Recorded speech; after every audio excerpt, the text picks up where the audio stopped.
सूत जी कहते हैं, मुनीश्वरों, ब्रह्मा जी की यह बात सुनकर नारद जी ने विनय पूर्वक उन्हें प्रणाम किया और पुनः पूछा। सूत जी कहते हैं, मुनीश्वरों, ब्रह्मा जी की यह बात सुनकर नारद जी ने विनय पूर्वक उन्हें प्रणाम किया और उनसे पूछा, भगवान भक्तवत्सल भगवान शंकर कैलाश पर्वत पर कब गए और महान कुबेर के साथ उनकी मैत्री कब हुई? ब्रह्मा जी ने कहा, नारद सुनो, चंद्रमौली भगवान शंकर के चरित्र का वर्णन करता हूँ। वे कैसे कैलाश पर्वत पर गए और कुबेर की उनके साथ किस प्रकार मैत्री हुई, यह सब सुनाता हूँ। कापिल्य नगर में यज्ञदत्त नाम से एक प्रसिद्ध ब्राह्मण रहते थे, जो बड़े सदाचारी थे। उनके एक पुत्र हुआ जिसका नाम था गुणनिधि। वह बड़ा ही दुराचारी और जुआरी हो गया। पिता ने अपने उस पुत्र को त्याग दिया। वह घर से निकल गया और कई दिनों तक भूखा भटकता रहा। एक दिन वह नैवेद्य चुराने की इच्छा से एक शिवालय में गया। वहां उसने अपने वस्त्र को जलाकर उजाला किया, यह मानो कि उसके द्वारा भगवान शिव के लिए दीपदान किया गया। तत्पश्चात वह चोरी में पकड़ा गया और उसे प्राणदंड मिला। अपने कुकर्मों के कारण वह यमदूतों द्वारा बांधा गया। इतने में ही भगवान शंकर के पार्षद वहां आ पहुंचे और उन्होंने उसे उनके बंधन से छुड़ा दिया। शिवगणों के संग से उसका हृदय शुद्ध हो गया। अतः वह उन्हीं के साथ तत्काल शिवलोक में चला गया। वहां सारे दिव्य भोगों का उपभोग तथा उमा महेश्वर का सेवन करके कालांतर में वह कलिंगराज अरिंदम का पुत्र हुआ। राजा हो कलिंगराज, बारह पुत्र अरिंदम के नाम से हुआ। वहां उसका नाम था दम। कलिंगराज अरिंदम का पुत्र हुआ दम। वह निरंतर भगवान शिव की सेवा में लगा रहता था। पिछले जन्म संस्कार हो। बालक होने पर भी वह दूसरे बालकों के साथ शिव का भजन किया करता था। वह क्रम से युवावस्था को प्राप्त हुआ और उसके पिता परलोक गमन के पश्चात राज सिंहासन पर बैठा। राजा दम की बड़ी प्रसन्नता के साथ सब और शिव धर्म का प्रचार करने लगा। राजा दम बड़ी प्रसन्नता के साथ सब और शिव धर्म का प्रचार करने लगा। भोपाल दम का दमन करना दूसरों के लिए सर्वथा कठिन था। ब्राह्मण समस्त शिवालयों में दीपदान करने के अतिरिक्त वे किसी दूसरे धर्म को नहीं जानते थे। उन्होंने अपने राज्य में रहने वाले समस्त ग्रामाध्यक्षों को बुलाकर यह आज्ञा दे दी कि शिव मंदिरों में दीपदान करना सबके लिए अनिवार्य है। जिस जिस ग्रामाध्यक्ष के गांव के पास जितने शिवालय हों, वहां बिना कोई विचार किए सदा दीप जलना चाहिए, 24 घंटा। आजीवन इसी धर्म का पालन करने के कारण राजा दम ने बहुत बड़ी धर्म संपत्ति का संचय कर लिया। फिर वे काल धर्म के अधीन हो गए, मतलब जीवन पूरा हुआ। फिर वे काल धर्म के अधीन हो गए। दीपदान की वासना से युक्त होने के कारण उन्होंने शिवालयों में बहुत से दीप जलवाए और उसके फलस्वरूप जन्मांतर में वे रत्न में दीपों की प्रभा के आश्रय होकर अलकापुरी के स्वामी हुए। इस प्रकार भगवान शिव के लिए किया हुआ थोड़ा सा भी पूजन और आराधन समय अनुसार महान फल देता है।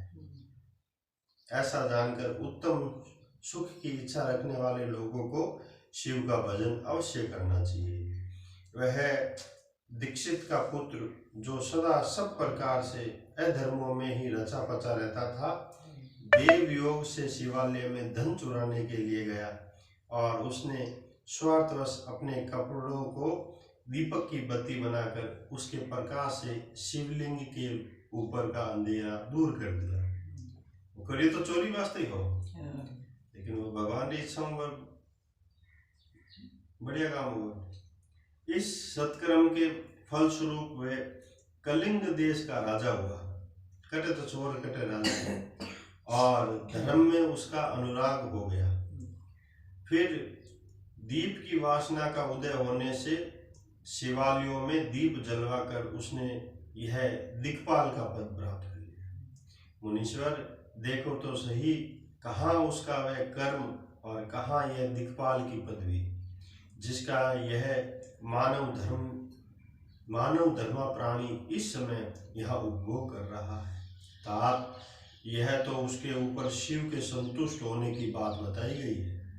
अब एक चित्त होकर यह सुनो कि किस प्रकार सदा के लिए उसकी भगवान शिव के साथ मित्रता हो गई। इस प्रसंग का मैं तुमसे वर्णन करता हूँ। नारद जी, पहले के पद्म कल्प की बात है। मुझ ब्रह्मा के मानस पुत्र पुलस्त्य से विश्ववा का जन्म हुआ, और विश्ववा के वे श्रवण कुबेर हुए, 4 कुबेर हुए। उन्होंने पूर्व काल में अत्यंत उग्र तपस्या के द्वारा त्रिनेत्रधारी महादेव जी की आराधना करके विश्वकर्मा की बनाई हुई इस अलकापुरी का उपभोग किया। जब वह कल्प व्यतीत हो गया और मेघवाहन कल्प आरंभ हुआ, उस समय वह यज्ञदत्त का पुत्र, जो प्रकाश का दान करने वाला था, कुबेर के रूप में अत्यंत दुस्सह तपस्या करने लगा। दीपदान मात्र से मिलने वाली शिव भक्ति के प्रभाव को जानकर वह शिव की चित्त प्रकाशिका काशीपुरी में गया और अपने चित्त रूपी रत्न में प्रदीपों से 11 रुद्रों को संबोधित करके अनन्य भक्ति एवं स्नेह से संपन्न होकर वह तन्मयता पूर्वक भगवान शिव में मग्न होकर निश्चित भाव से बैठ गया, जो शिव की एकता का महान पात्र है।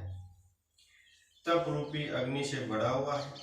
काम क्रोध आदि महाविघ्न रूपी पतंगों के आघात से शून्य है। प्राण निरोध रूपी वायु शून्य स्थान में निश्चल भाव से प्रकाशित है।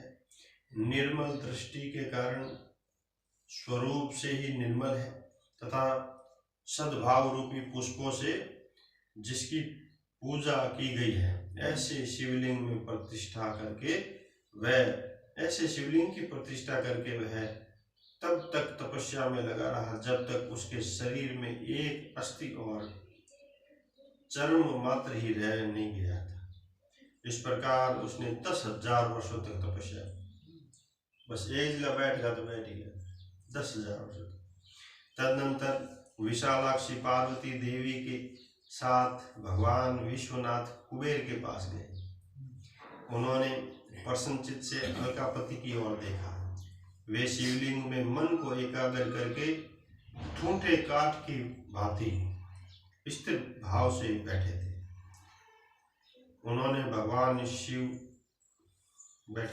भगवान शिव ने उनसे कहा, अलकापति, मैं वर देने के लिए उद्यत हूँ, तुम अपना मनोरथ बताओ।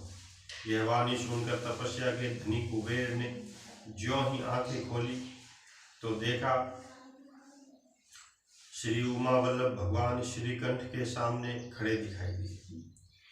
वे उदय काल के सहस्त्रों सूर्यों से भी अधिक तेजस्वी थे और उनके मस्तक पर चंद्रमा अपनी चांदनी बिखेर रहे थे। भगवान शंकर के तेज से उनकी आंखें चौंधिया गई, उनका तेज प्रतिहित हो गया और वे नेत्र बंद करके मनोरथ से भी परे विराजमान देवेश्वर शिव से बोले, नाथ, मेरे नेत्रों को वह दिव्य दृष्टि दीजिए जिससे आपके चरणारविंदों का दर्शन हो सके।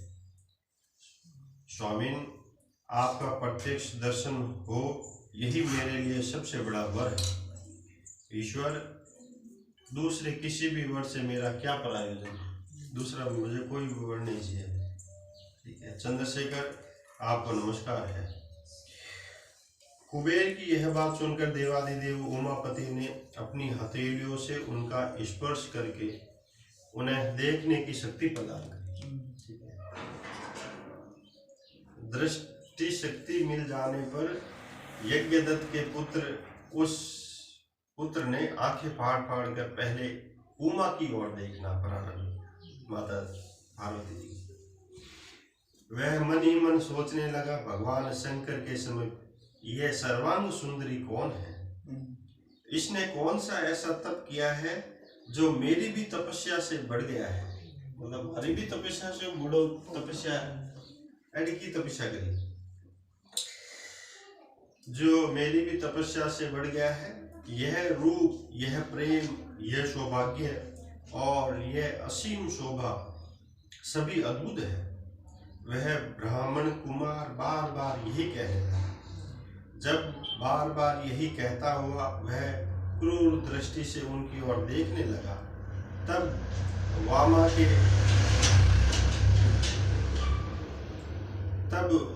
के अवलोकन से उसकी बाईं आंख फूट गई।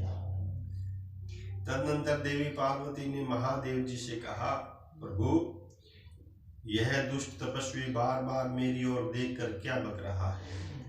आप मेरी तपस्या के तेज को प्रकट कीजिए। देवी की यह बात सुनकर भगवान शिव ने हंसते हुए उनसे कहा, उमे, यह तुम्हारा पुत्र है। यह तुमसे क्रूर दृष्टि से नहीं देखता, अपितु तुम्हारी तप संपत्ति का वर्णन कर रहा है। वो मन ही मन बोल रहे हैं। हाँ। देवी से ऐसा कहकर भगवान शिव पुनः उस ब्राह्मण कुमार से बोले, वत्स, मैं तुम्हारी तपस्या से संतुष्ट होकर तुम्हें वर देता हूँ। तुम निधियों के स्वामी और भूखों के राजा हो जाओ। सुवर्त, यक्षों, किन्नरों और राजाओं के भी राजा होकर पुण्यजनों के पालक और सबके लिए धन के दाता बनो। मेरे साथ तुम्हारी सदा मित्री रहेगी और नित्य तुम्हारे निकट निवास करूंगा। तुम्हारी मित्र, तुम्हारी प्रीति के लिए मैं अलका के पास ही रहूंगा। आओ, इन उमा देवी के चरणों में साष्टांग प्रणाम करो, क्योंकि ये तुम्हारी माता है। महाभक्त यज्ञदत्त कुमार, तुम अत्यंत प्रसन्नचित से इनके चरणों में गिर जाओ। ब्रह्मा जी कहते हैं, नारद, इस प्रकार वर देकर भगवान शिव ने पार्वती देवी से फिर कहा, देवेश्वरी, इस पर कृपा करो। तपस्विनी, यह तुम्हारा पुत्र है। भगवान शंकर का यह कथन सुनकर जगदम्बा पार्वती ने प्रसन्नचित होकर यज्ञदत्त कुमार से कहा, वत्स, भगवान शिव में तुम्हारी सदा निर्मल भक्ति बनी रहे। तुम्हारी बाईं आंख तो फूट गई है, इसलिए एक ही पिंगल नेत्र से युक्त रहो। महादेव जी ने जो वर दिए हैं वे सब उसी रूप में तुम्हें सुलभ हो। बेटा, मेरे रूप के प्रति ईर्ष्या करने के कारण तुम कुबेर नाम से प्रसिद्ध होगे। इस प्रकार कुबेर को वर देकर भगवान महेश्वर पार्वती देवी के साथ अपने विश्वेश्वर धाम में चले गए। इस तरह कुबेर ने भगवान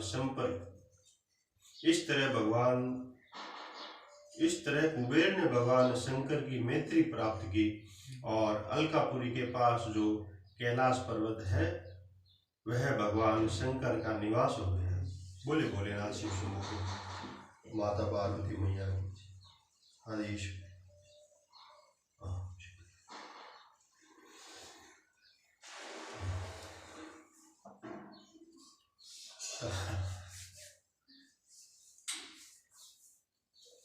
मंदिर में गयो खाली चोरी करने वास्ते, थोड़ा कपड़ा जड़ान चांदलो करियो, बिन भगवान प्रसन्न हो गया कि भाई तू दीपदान करियो, तो अगले जन्म में फिर राजा रह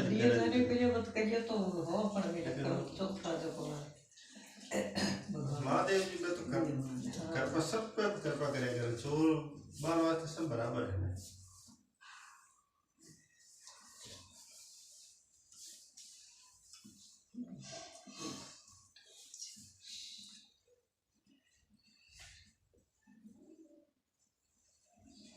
शिव चोरी करना हो तो बीच में निकाल, बीच से चोरी कर लेगा।